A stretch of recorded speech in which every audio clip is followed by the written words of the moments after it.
all the silly little animals sleeping by the side of the road, or how I learned to bemusedly deal with these strange and lovely dystopian times without you, A.K.A.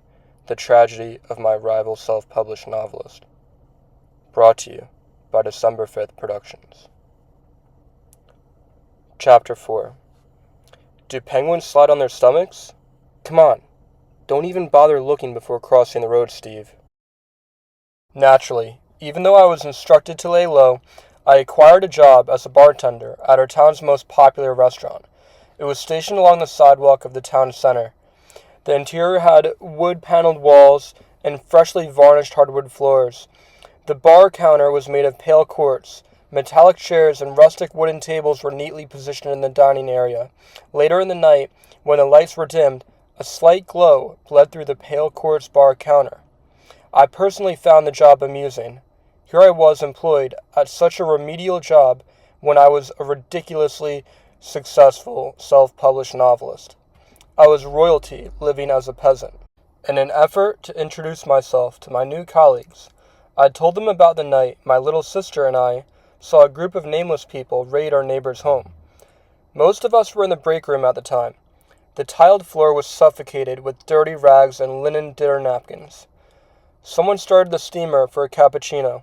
The steamer produced a noise similar to a boisterous sneeze with a fierce nasal congestion. Piles of plates were placed into the busing bin. The restaurant's music continued several decibels louder than necessary. The lyrics of the songs were sung in the dominant universal language. By the bar area, clusters of people would gather so as to observe my advanced beverage crafting abilities. In total, it took multiple 1 to 3 minute intervals for me to touch on every nitty-gritty detail of the story. My coworkers would leave the break room to clean, set up tables, bring food out, and take orders. And our manager explained to my coworkers that their lives were on the line to fulfill their role as tasks. Our manager was a humorous individual, so I provided recaps and side notes and summaries. When I finally finished the story, my coworkers all applauded me. One of them briefly serenaded me. Another exclaimed, "That was obscene. A vigilante entered the burning home? How did they know?" Some of them patted me on the back. A couple of my coworkers begged me to teach them my ways. Meanwhile, the hostess stared at me. She said nothing. Apparently, she was from an island tribe similar to my father's. She only spoke the language she grew up speaking, and she could not speak my language, which was more universally dominant. Afterwards, I told the story to the mass of patrons crowded up around the bar area. I found nothing wrong about sharing a scandalous story about an entire group of people that I did not completely understand. I explained how Anastasia heard an out-of-place sound while I rinsed a glass in the sink underneath the side of the bar. I used hot water and then cold water. The glass broke. I continued to tell the story. I found the story to be monumentally more important than the broken glass. In the midst of the story, the busboy nervously requested me to make a cocktail that he never heard of beforehand. I nodded. I acquired the ingredients. I placed all the liquor and liquor bottles on the counter. I picked up the tallest, most expensive bottle. It was completely full. All the patrons intently observed. They remarked on my skills with immense praise. I uncapped the bottle and flung it into the air. It spun around recklessly. I caught it as it hit the bar counter. This cracked the neck of the bottle. Liquor leaked along the counter. I guided the broken end above my mixing glass and poured. All the patrons applauded. I glanced back to the busboy to ask what drink he needed for the table. I forgot the name of it, though he disappeared. I checked the ticket by the register. I read it over. I knocked over an unopened bottle. It broke. I slid the shards of glass under the beer and wine fridge under the bar. I tossed another unopened bottle into the air and caught it above the mixing glass. I uncapped it and poured the bottle without even looking at the label. I was doing well. You see, the trick to being a true beverage master was to make everything appear inextricably complicated. The other trick was to use a lot of alcohol, so as to make sure all the patrons were basically stumbling due to their heavily intoxicated state. At this point, I arrived at the most enticing part of the story. I explained how I expected to be shot in cold blood, yet instead, what appeared to be a vigilante protected me from an approaching nameless person. All the patrons were completely enwrapped by the ludicrous events of my story. As I concluded, I torched the final product. The patrons at the bar applauded me profusely. I asked the busboy where the patron was who requested the drink. The busboy explained to me that the patron resided on the patio outside, by the sidewalk. I told him I would deliver the drink myself. He smirked. He was impressed. I could tell. I was an absolute idol to him. I decided to make this a teaching moment for him.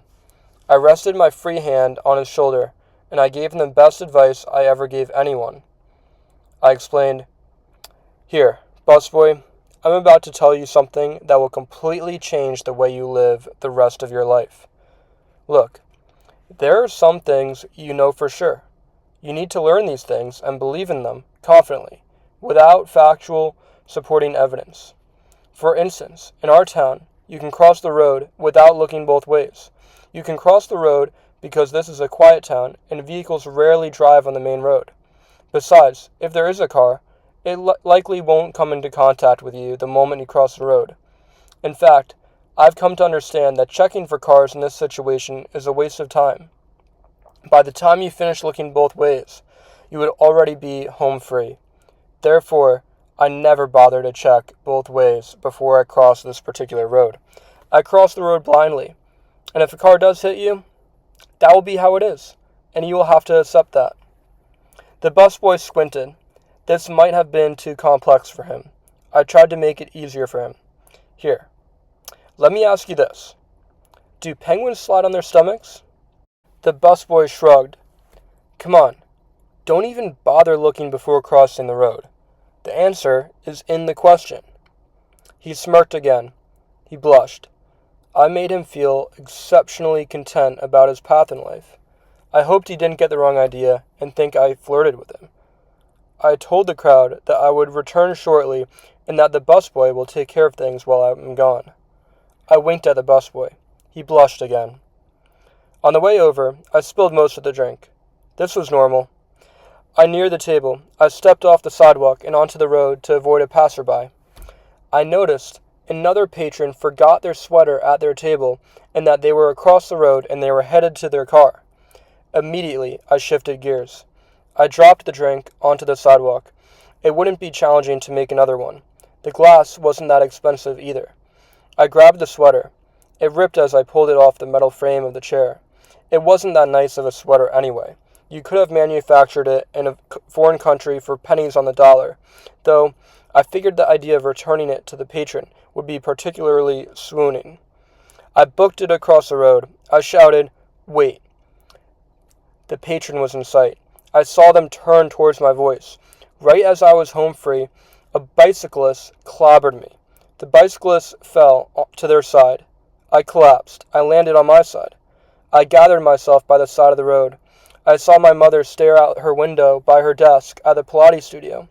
All the patrons from the bar rushed over and offered to provide CPR and any comforting gestures I desired. A medic was contacted to perform necessary procedures on the minimally injured bicyclist. I, on the other hand, was in entirely pristine condition. I wasn't rattled. Still, I understood that the patrons wanted to come to my assistance. And so, even though I was in fine condition, I felt that I should do them the favor and let them provide me attention. It was the honorable thing to do. One of the people who sought to take care of me was the busboy who asked me to make the drink. In a frantic rush, the busboy strode over to me. The patron who ordered the cocktail from the busboy screamed ballistically at him. The busboy gritted his teeth and grunted, "Sorry." He bolted across the road. He didn't look before crossing the road. He listened to my advice. I felt proud of him. He saw it on my face. He smiled a smile full of glee. He looked as though he were about to say something endearing, until, while in full stride, the busboy was struck by an 18-wheeler. The bumper drove him off his footing. He appeared to levitate. You could see both his shoulders dislocate on impact, Everyone turned and watched. The busboy was airborne for so long it appeared as though the whole thing went along in slow motion. His arms and limbs swayed in the air as though he were jointless. Even though it was such a violent crash, the whole event felt undeniably serene. The busboy's body tumbled down the road and into the culvert for a solid minute. While I watched, I knew I would be able to picture the whole thing in my head whenever I closed my eyes. The 18-wheeler continued down the road. Those who witnessed the terrific crash expected the impact of the 18-wheeler to have killed the busboy. An ambulance arrived moments later and slowly drove him to the hospital. Fortunately, the crash only left him severely injured. Many tubes and wires were attached to his broken, decimated body. The top medical students from the local college attended to him. Later that shift, I drunkenly wrote him a get-well letter. Of course, I continued to work my shift. Even though there was a horrific event that took place right outside our restaurant, there were still drinks to be made and patrons ecstatic to pay for them. With that said, writing the busboy a get-well letter was the right thing to do. I made sure to highlight specific descriptions of the accident, such as his ragdoll-like limbs, in case he forgot. He likely suffered brain damage, so forgetfulness was definitely a possibility. I noted that I was proud of him for listening to my advice to not even bother to look before crossing the road. I reiterated that note multiple times. I wrote that, if it was any consolation, I had never been more proud of anyone in my entire life as I was when I saw him bolt across the road, fully understanding and practicing the advice I gave him. Since I wrote the letter heavily intoxicated, I addressed it to the wrong address. I couldn't tell you whose name I wrote down as his either. I didn't even know what the busboy's name was at the time. Most patrons and coworkers at the restaurant referred to him as Busboy, or the Busboy. The busboy didn't find this degrading at all. Surely, he felt proud of this title. Many young adolescent boys dreamed for a chance at his position. Then, when he was hospitalized, he wasn't a busboy at a restaurant anymore. It turned out that the busboy's name was actually Steve. Anyway, somehow, the busboy received my get-well letter a week or so later. He wrote me back. Well, he didn't write the letter. He was severely injured and unable to practice penmanship. His face was practically shattered, as well. One side of his face was basically smushed into the other side of his face. Someone surely wrote the letter for him, while he likely struggled to sound out each letter of each word he wanted to say to me. In his letter, he explained how he received my get-well letter right when he was about to lose all hope with his current condition. He suffered several injuries. He explained that, when he read my letter, he was immediately moved.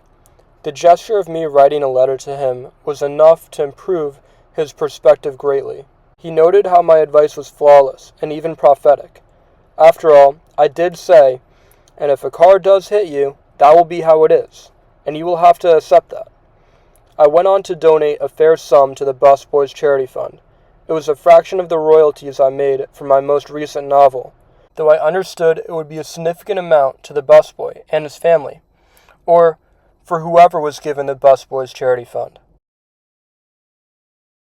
A week later, the hostess interrupted me while I expedited dishes and to-go orders for the patrons at the bar. She gave me pages of wrinkled loose-leaf paper. Each page had writing written with different handwriting. The pages were written in different languages. I could not recognize any of the languages aside from the one I spoke and read all my life. She stared at me. She leaned back against the espresso machine. The espresso machine produced that snorting sound randomly, as usual. I flipped through the pages. The chef glared at me. I was behind on distributing the dishes that the chef prepared for the patrons seated at the bar. Still, I found that the chef and the patrons would understand the delay. Who cared if the kitchen was backed up? Besides, I didn't find the chef's glare threatening whatsoever. Soon, I found a page written in my language. It was written with sloppy handwriting. It looked as if the writer was held hostage and had limited time constraints to communicate a letter of distress. While I read the story, the hostess stared at me. The story concerned a woman named Imogen and her boyfriend. Keith. The couple had their apartment broken into by the woman's ex-boyfriend, Dave, and her ex-boyfriend's new girlfriend, Ari. Early one morning, Dave and Ari broke into Imogen's apartment. The door was clobbered down. Ari stormed towards Imogen with a wrench. Imogen and Keith were in bed, asleep. Keith was thrown into the floor by Dave. Ari hammered away at the back of Imogen's head with the wrench. Imogen's ex-boyfriend, Dave, clocked Keith with a rubber mallet. All the while, Ari videotaped the whole event on her phone. She held her phone's camera on Imogen as she continually wounded her with the wrench. The footage was shaky. Ari angled her phone's camera in various directions. There was a blurry shot of Imogen as she grappled with Ari. There was a brief view of Dave as he strangled Keith into the nightstand and slugged him non-stop. Keith muttered pleading phrases, all of which were inaudible. By the end of it, Imogen had a massive gash on her head. Imogen's boyfriend, Keith, spat up blood profusely. Dave and his new girlfriend, Ari, left the apartment, and Ari said to Dave, "Oh, what you say?" The person who wrote it honestly wrote it poorly. Many words were spelled wrong. Some words were written with dashes and staggered spaces, as though the writer was sounding out the syllables of the words. Multiple sentences were grammatically incorrect and syntactically awkward. Compared to my writing, the prose was pathetic. I had to read it over a couple of times to understand it. Up until that point, the hostess never communicated anything to me. In the story, it was never explained why the hostess gave me the translated story. There must have been a labyrinth of letters in order to have the story translated into a language the last translator could comprehend. Imogen happened to be the woman who owned the pet-grooming salon in the Deptford town center. Our dogs Francis and Harold were ecstatic each time we dropped them off at Imogen's pet-grooming salon. The two dogs would frantically bounce around in the building's vestibule. We would leave them with Imogen and her employees, and the dogs wouldn't feel frightened over the possibility that we might not return to pick them up whatsoever. Our dogs were psychologically sound, even after their temporary abandonment. My father, Anastasia, and I also frequented Imogen's pet grooming salon, since our hair was too shaggy and knotty to be taken care of by a traditional human barber. Later that week, the video of the break-in went viral. The video appeared on numerous social media websites. As a congratulatory gesture, the manager of our restaurant hung the pages of the story on the wall of the break room in all the different languages. My fellow coworkers told me it all started because of these videos that Imogen sent her ex-boyfriend. My coworkers didn't say what kind of videos Imogen sent her ex-boyfriend. My fellow coworkers knew what specific kind of videos these were, though they didn't explicitly explain this to me. I thought of that detail as a simple gap in the story I could gloss over. When the word first got out of Imogen and Keith's assault, the video was frequently watched by my coworkers. Even though the video was watched over and over again, not many people actually read the written story, or, well, what the hostess tried to write as a story. It became a regular thing to see at work. I would walk into the break room to retrieve utensils or a napkin or something for a patron, and my coworkers would be huddled around a phone watching the video. In the video, you can see the camera rush at Imogen. In a blurry motion, you can see a wrench hit her repetitively. The camera was held close to Imogen as the wrench was slammed into her head. The perspective of the camera went all over the place. You could see a blur of Imogen. Then Imogen's boyfriend, Keith, had knuckles rained down on him. As the vengeful couple walked out and said, "Oh, what you say?" the recorded video of their interaction replayed back with an accelerated speed. It was a cinematic masterpiece. It genuinely portrayed a story of love, betrayal, and destruction. I heard the rapid-paced voices multiple times throughout each shift. Some people tried to stage a similar video in hopes to gain celebrity status through a viral video, though none of the reenactments could match the rawness of the original video of Imogen. It enticed me somewhat. It built an anxiety in me that something was about to happen. Something absolutely treacherous. Something absolutely treacherous was about to happen. So each time I observed my fellow coworkers all grouped up watching the video, I sensed a type of urgency from the absurd, nonsensical violence.